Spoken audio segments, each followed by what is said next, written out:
Hello and welcome. It's Frances here. Thank you for coming back to my channel. If this is your first time here, I bid thee welcome. There is a subscribe button below if you wish to help support this channel, as well as a bell if you want to be notified as to when I upload more content.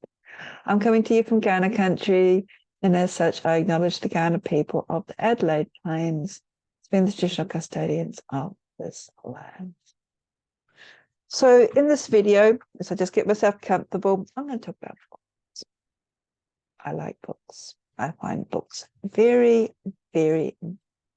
They do seem to be taken over my house. But in particular, I want to talk about publishing house, a very small, fiercely independent publishing house that if you are a regular to my channel, you will probably be aware of them. If you are watching or have watched Reawakening the Sacred Self online conference that I've put together, you may have actually caught the interview that I had with Sorita, who is the founder and the energy maker behind Avalonia. So yes, I want to talk about Avalonia Books because I seem to have acquired over the years, and basically their whole stock. And there are so many books available that come through Avalonia. It's really, really fantastic that we have these independent publishers available. So I have probably about a dozen here that I just want to quickly show you. Earlier this year, 2013, I was very fortunate that I finally got to Egypt. So which look at some of the Egyptian we have, and these are mostly from Leslie Jackson, all published through Avalonia Books. So we have Thoth, the Huti, who is the god of wisdom. So these books are actually quite big. So this has got like 200 odd pages in it. So there's Thoth. We have Hathor, the Dundera.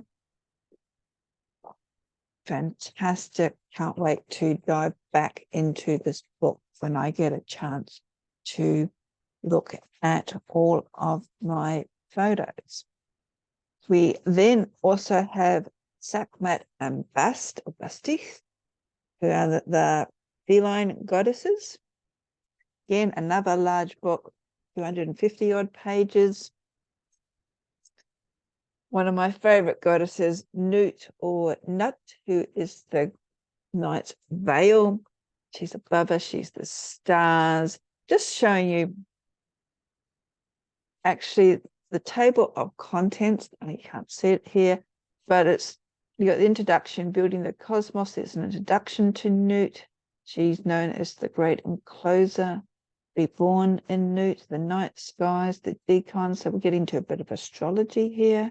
The northern constellations, the uniting moon, eyes of heaven, lunar cycles, clocks, cycles and calendars, depicting the heavens, aligning with the heavens and beyond the sun. I also have the Cobra goddess and the Chaos goddess.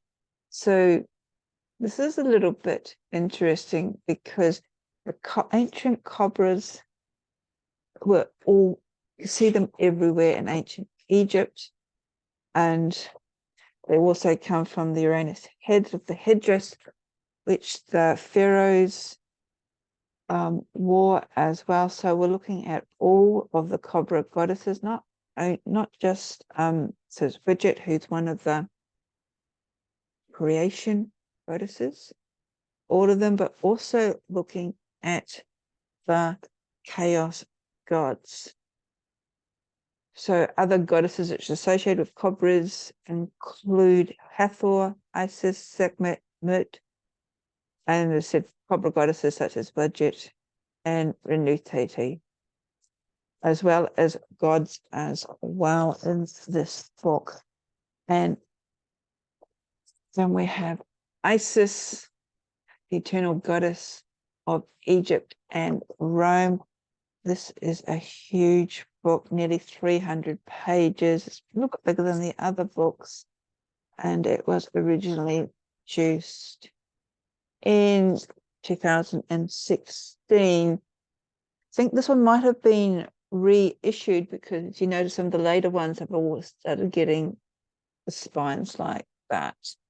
And my version of Isis and also Toph, or Tahuti, but Tahuti might be the other one that's actually in alignment, is a little bit out of kilter. So if you're into ancient Egypt, fantastic. You've got a whole range of books to have a look there. If you are into connecting with other goddesses or gods, Sorita herself is known for setting up the convent of Hecate or Hecate through, I've got 2 books here. I think there's another 2 or 3 somewhere in my library solely on Hecate. And every May, around the full moon, she does her Sacred Flames, which is a ritual originating from the release of this anthology. And it's a worldwide event. You can do it in actuality and also online as well. Talking about anthologies, there's been a few. I think there's a Hecate one was also an anthology, but one that I contributed to was the Faerie Queens. And I had a little spiel for everyone might not really see it on the transforming illusion of Morgan Le Fay. Now, if you have my Dark Goddess book, you'll know that I've got an article on Morgan Le Fay in there, which is actually a shortened version of the longer essay that I wrote, which is still my favorite one. That's in this book here. So if you're into wanting to learn all about Faerie Queens, this is a fantastic anthology, not because I've contributed towards it, but in its general as well. I am rushing because this was only supposed to be like a 10-minute sort of blurb, but it's turning out to be longer as I pulled out books off my shelf. When Avalonia started up, it was very niche, in particular for goddesses or gods that are unique or there's not a lot of information about. Since then, more information have come out about these 2 goddesses, yet these books and the next one still are my go-tos. We have the Kalik. There's more information. This actually came out in 2009. It's a little book compared to the other ones, but you still got 140 odd pages. There's the Morrigan. There's a lot more coming out about Magru these days. So we've got over 200 pages in this book, again, set out. And for the gods, this was probably Horns of Power, one of the very first books dedicated to the god.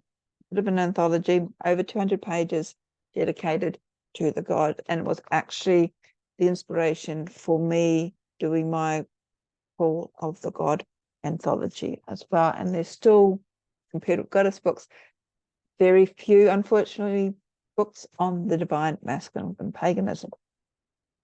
So those are just some few more who don't fit into gods and goddesses. Living Theurgy. So this is about philosophy. This is getting back into connecting with God working, which is theology. So sort of you're a bit more into devotional work. This is a really good start-off book. We have Memento Mori. There's supposed to be a part 2. Maybe there's not coming out these days, but this is all about magical, mythological aspects of death, dying, mortality, and the beyond by Kim Hughes. If you can, I should say, sorry, Kim. Thracian magic, a very uncommon topic. And Georgie has since put out Water Magic. I think it's the 2nd book, might be his 3rd book through Avalonia. You might have to go on the website and have a look yourself. And as I reach over to grab another book, they also have a huge range of sort of ceremonial, magical books. We're looking at sort of like grimoires, that sort of thing. So if that's not your thing, there is the Cunning Man's Handbook by Jim Baker. This is a huge book. This is over 550 pages, and it's got a whole lot of cunning folk information in there. And I do have other books that sit there in the other room. So I wanted to keep this short. So there's probably, I don't know, about 20 books that I personally have from Avalonia Books.